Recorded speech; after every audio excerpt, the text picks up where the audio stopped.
మార్కెట్లో కనిపించని 10 rupees notes కారణం ఏంటో తెలుసు?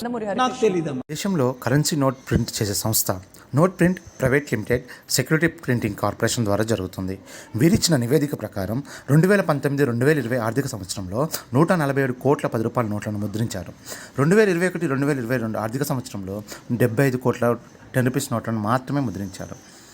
దీని ద్వారా 10 రూపీస్ నోట్స్ ముద్రించడం క్రమంగా తగ్గిస్తున్నట్లు మనకు అర్థమవుతుంది. తర్వాత ఆర్బీఐ చేపట్టిన క్లీన్ మనీ పథకం ద్వారా పాత చినిగిన నోట్లను రద్దు చేయడం జరిగింది. మనీ కంట్రోల్ నివేదిక ప్రకారం 20 రూపీస్ నోట్స్ ముద్రించడం కంటే 10 రూపీస్ నోట్స్ ముద్రించడం ఎక్కువ ఖర్చు అవుతుందని ఆర్బీఐ పేర్కొంది. That I think what